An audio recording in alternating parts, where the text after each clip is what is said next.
Welcome to the Business Chat podcast, Sally Foley-Lewis. I'm really excited about our chat. We're going to be chatting about productivity. Welcome.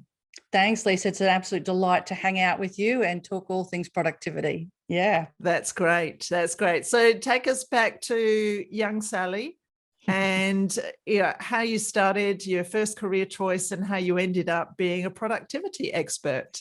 Oh, I think I fell into this focusing on this blend, or this, what I like to call a cocktail of leadership and productivity, because having been a CEO myself and really struggling when I got in the role and found it so isolating, I wanted to make sure that no other leaders experienced their leadership journey the way I did. So that's that side of that, or that's that ingredient in the cocktail. The productivity side starts way back when I was a little girl, and we had one of those old typewriters. Now, if anyone's listening and is under the age of about 30, this is a computer without electricity. And you actually have to put paper in it. And I was bashing away at these keys. And this is before I even went to school. But I had this imaginary office where I was the boss, and I had these imaginary minions, and I would be typing away on this piece of paper, not even real words. There was just, I love the strike of the keys on the paper. And then imagine that I've done my document, and I'd just rip it out of the typewriter and I'd stack it nice and neatly on the stack of papers at the corner of the desk. And I'd be stomping around the front room, just making these bizarre orders at these imaginary minions. And I was such a bossy little boots.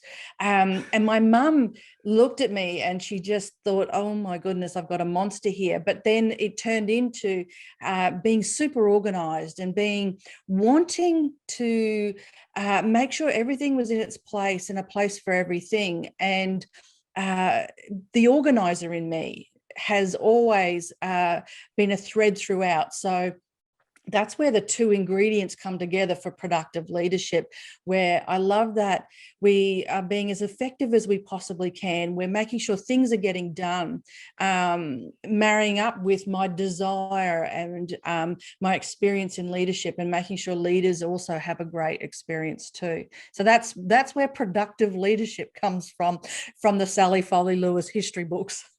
I love it, Sally. And as you were sharing your story of young Sally, I can really relate to that. I remember typewriters. I can remember putting carbon paper in typewriters before there were photocopying machines, and then getting out the Tipex, or the whiteout, as Aussies calling it. And that was the only way you had to correct your mistakes. Wow, how times have changed. Absolutely. Yes. I remember that as well. The Tipex and the carbon. Yeah, definitely. Yeah.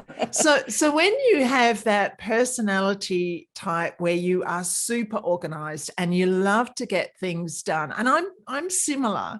And then when you are in a leadership position, we obviously need to delegate. And that can be difficult when we don't want to let go of things because perhaps we think that somebody else might not do them as well as us. So before we dive deeper into productivity, are you happy to talk a bit about delegation? Oh, am I ever? Absolutely. I love this topic because it's so interesting that when people move into management positions, it's assumed that they'll know how to delegate. There's a piece of research out there, and I'm happy to provide the link later, that says that showed that organizations thought that delegation was such an essential skill of their managers and their leaders. But when the same organization was with these doing this study, then asked these companies, well, how much delegation training have you done? It dropped down to a third. So that we all value it, but we don't train it. We don't set our managers and leaders up to delegate properly. So that's an issue in and of itself.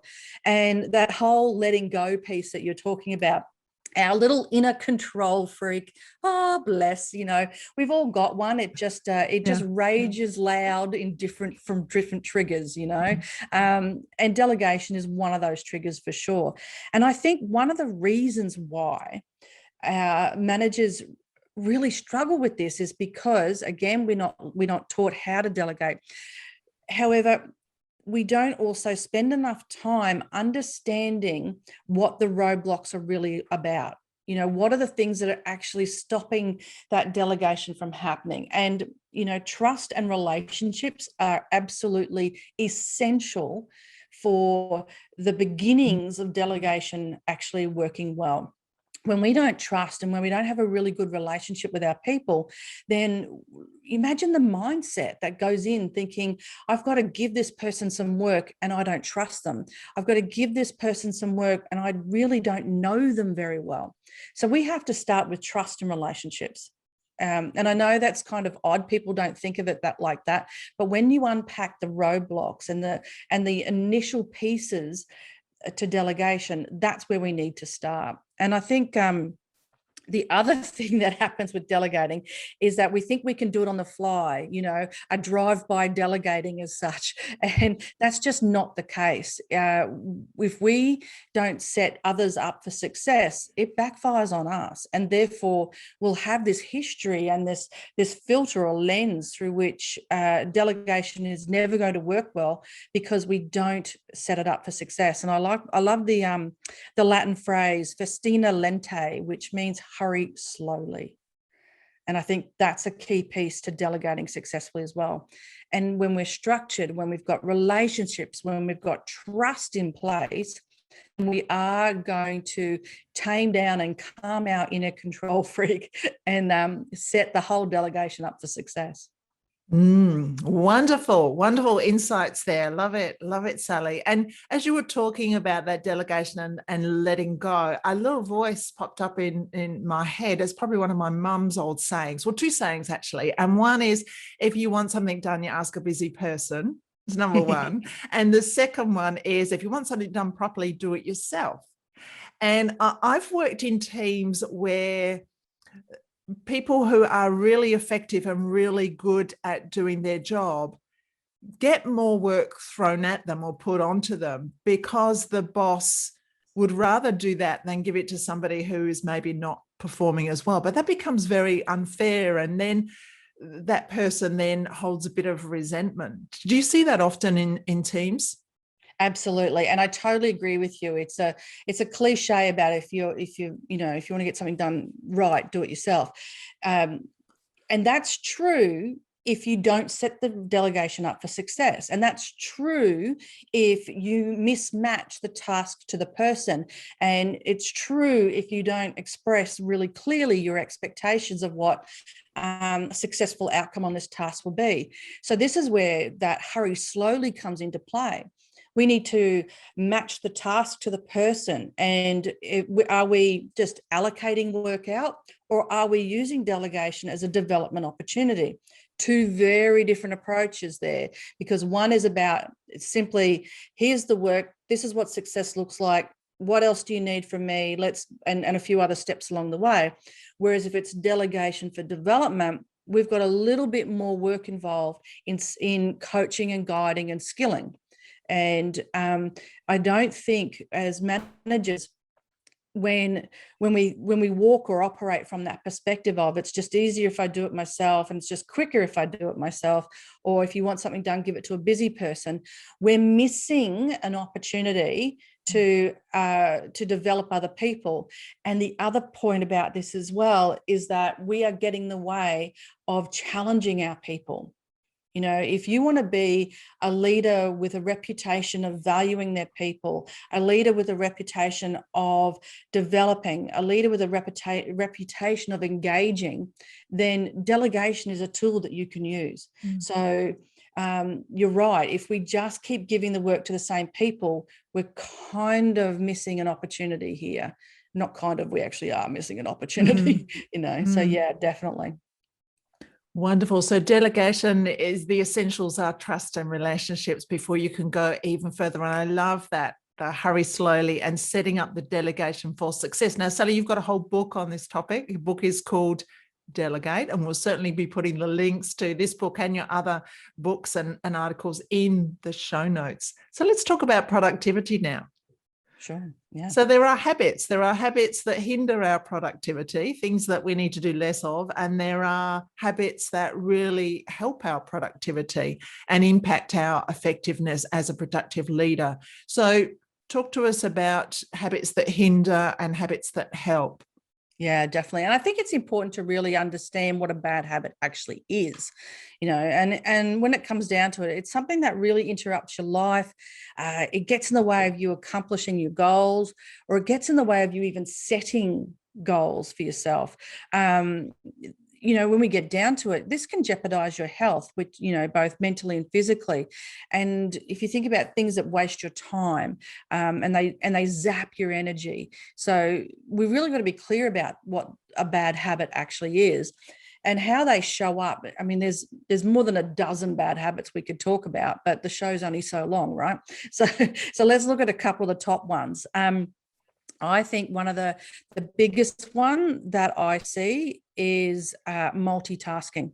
Too many people multitask, and I do have a bit of fine print like that, around multitasking. When I talk about people multitasking and how they shouldn't, what I'm talking about is when you've got really high level important thinking to do, or when you're trying to have a conversation with someone and you need to be present, which we should always be present when we're conversing with others, versus another times when you can multitask. And my classic example about giving permission to multitask, when you're doing the ironing, having a glass of wine, and you're watching TV. Just don't burn yourself on the iron, right? So, they're the kind of times when you can multitask. It's when you are needing to be fully present and single task intention and focus. If we try to multitask in those moments, we reduce the productivity by 40%. We end up taking longer to do the work. We end up making or having a risk of a lot more mistakes. We end up redoing work. So multitasking is a massive, big, bad habit for a lot of people. And it often gets worn as a badge of honor. A lot of people say they can multitask. And in actual fact, there's only about 2% of the population who can what we call super task, because multitasking in itself is a myth. You're really just task switching. People who say they can multitask, I'd love to be a fly on the wall and audit them to see if they do fall in that 2% who can, or actually show them the maths and say, hey, look, this is what's really costing you. Another habit that I find really interesting is not having any boundaries. A lot of managers and leaders suffer boundaryless environments. They're saying yes, they feel the pressure that they have to say yes. They don't know how to say no or how to respectfully push back on work. They tend to say to their team, for example, when they're they've got this open door policy, which they want to be accessible to their people, but at the same time, their office or their desk or it turns into the dumping ground or the crisis center, as opposed to someone who can actually push back a little bit and challenge the people to find their own solutions. Boundaries is a massive, big, bad habit. And so the fix to that is being able to express your boundaries in a way that actually helps other people understand how to interact with you. And I love Brené Brown, her work around this, and it's out of that Dare to Lead, and she talks about clear is kind and unclear is unkind. And when you think about boundaries, if we are unclear, then people don't know how and when and how far they can push, or whether they can ask, or and it's the knock-on effect of not having clear boundaries is that we impact on everyone else's productivity. So as a leader, we absolutely need to be clear on our boundaries. The other thing I find as a bit of a bad habit is not using our calendars well. A lot of people, when I challenge them on this, a lot of people ask me, so what are your favorite apps for productivity? And I always say to them, you're going to be so disappointed when I tell you my favorite app. And they're like, uh-oh, what's she going to do now? And I say, it's the calendar. And then they go, right, I am very disappointed. I was expecting something else. And the reason why I say that is because we don't use our calendar to its fullest potential. We get distracted by the shiny new app that's come out. And instead, how about we look at our calendar and fill it and schedule it so that we are actually more effective and more productive. We've got so much blank space in our calendars that gets consumed by everybody else. It gets consumed by wondering what we should be doing. It gets consumed by faffing around instead of actually deliberate work or even deliberate play. And so we end out seeing weeks go by and we haven't really achieved as much as what we could have. Now, a lot of people say to me, yeah, but if I fill my calendar, there's no spontaneity, there's no this, there's no that. And I said, well, you schedule spontaneity in. And they just look at me and go, uh-huh. And I'm like, well, there are blocks in my calendar where deliberately open. They're like SFL, they're my initials. That's my time, and I can do whatever I want in that time. Now, everyone looks at me and said, well, what does your husband think? And I said, he doesn't complain at all, ever. Everything's scheduled, and we have a cheeky wink. So think of that as you wish. As cheeky as that is, and I do apologize if I've offended anyone. However, it means that I don't then miss out and I'm present for my people and that are so important to me. It's a big, big thing. We really need to rethink our calendar and how we're using it. So there's just three to start with. You got to do it, because if you're using any of those calendar scheduling tools that a lot of mainly business owners use, then that means if you haven't blocked that time, a client then has access to that time. And one thing that I did as a result of COVID and all the lessons that I learned about myself during that period of time is when I start with my sort of fresh calendar and I fill that up in advance, the first thing I put in is self-care. Yeah, definitely. Absolutely. I love that. I love anyone who gets their year or even a quarter or even a month. Let's not get too carried away, because we don't know what's happening in our world at the moment. But you take a month and then you first allocate your time, me time, family time, then the work time. I think that's just the right way round, because what the listeners can't see is I actually have an oxygen mask right beside me on my desk, and that's there to remind me, and no, I didn't steal it off a plane, but it's there to remind me that I have to put my oxygen mask on first and fill my tank up, be in the best position I can be so that I'm the best version of me for the people I want to be the best version of for. So critical. Yeah, I love the oxygen mask. And you shared a visual with the listeners, so I might do the same. So you might see behind me that I've got an old-fashioned glass sand timer. So I'm an apps queen, and I used to have an app for everything and do the Pomodoro technique and various other sort of time management things. And then I decided to go old school, and the glass sand timers come in various time allocations. So the one that I've got is a 1 hour. And there's just something special about having that on the desk, and you can actually hear it very, very faintly, the sand falling, and just watching it. It's better than any app. I recommend it. It's better than any app. And my habits changed significantly once I read the book Deep Work by Cal Newport. And another thing that really shifted for me was when I started to understand when I do my best work. So for me, it's super early in the morning, instead of trying to sort of push myself to do particularly those harder tasks later on in the afternoon where I've got no energy. That's all easy to say when you're your own boss like we are. Sometimes that doesn't necessarily fit into the work world or the team world. So for me, I don't see clients before 9 or 10 usually, because between 6 and 9, that's when my brain is most able to do complex work.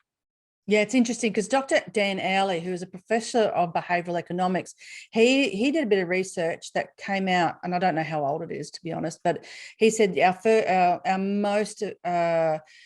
our most productive hours of the day are the first 2, which is really quite interesting because the first 2 hours of most of our days don't involve work. So, maybe there's something to think about with that. And I think it, like your point too, about understanding when are we at our most attentive is really important. And I love Dan Pink's book on when. If you check out the book When, that's really kind of cool. And he talks about having nappuccinos with your cappuccinos, and and being really mindful about when we are at our most effective and matching up the right type of work to the right level of focus that we've got, which is, again, comes back to multitasking. If you've got high level work, schedule it for when you're at your best and get rid of the distractions. And I think one of the silver linings that could have come out of, for many people, this COVID environment that we've had to, work from home, which I don't like that phrase, because the reality is we're at home trying to stay safe and trying to get some work done. But one of the things that could come out of that is being able to be more mindful of when we can focus, being able to be more mindful that if we have to operate in short bursts, how do we make sure that we are putting in 100% in a really tiny burst and then getting that work done. And I don't think it's a one size fits all, because not all of us have got the same work from home environments. There are some pretty challenging situations for many people. However, I think more than ever, we have an opportunity to influence our work day. And I find that really fascinating. And the other thing I found out of COVID as well is a lot of people were desperately trying to prove to their organization and to their bosses that they were being productive, because they may either feel a push or a need to demonstrate they're being productive, or they've got managers that are actually saying, I can't see my people and I want to know they're productive. So there's a bit of a control issue going on there. And interestingly, people have been far more productive, and that's at a cost, unfortunately. So we need to be, really careful about how much we're putting in. I have been talking to a lot of people about taking back their commute time, because their commute, even though pre-COVID people be on the train or on the bus going to work and they'd still be checking emails, I would rather people use that time for their own personal or professional development. Or, I don't know, sit on the train or the bus and just watch the world go by and pay attention to what's happening out there. Or listen to a podcast or something, as opposed to giving that time to the employer who doesn't pay you for that. Good point. Yeah, good point. So let's talk about interruptions. Interruptions cost money, right? What's the cost of interruptions to an organization? The cost is huge. There's like 28 billion hours wasted. It's $1 trillion issue, based on a piece of research that was done in the financial sector. And it's a US study. So I imagine that most Western countries would have a very similar bill sitting there waiting for them when it comes to the cost of interruptions. We are generally interrupted every 3 minutes during a work day. And also the other statistic that scares me completely is that just over 5 hours a day of productivity time is lost due to interruptions. So we're talking a huge amount of time. When someone says to you, have you got a minute? What do? Just what's that moment when you hear someone say, have you got a moment?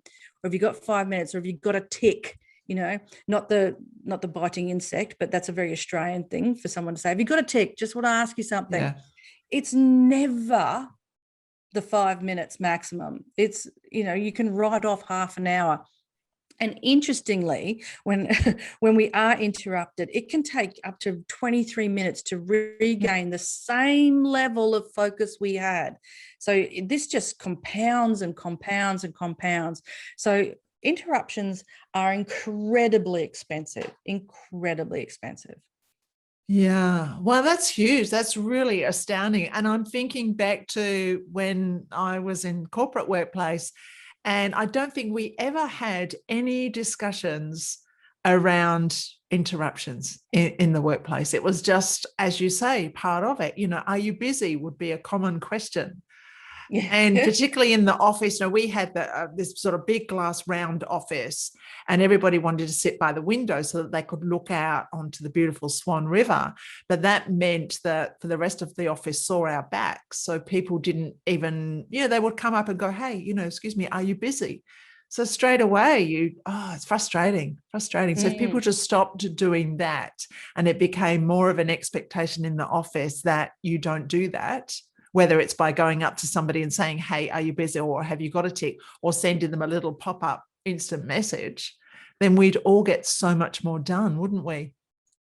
Absolutely. I did some work with a team. They were all inside a local government council working for the same department. And we sat down and did a productivity session together.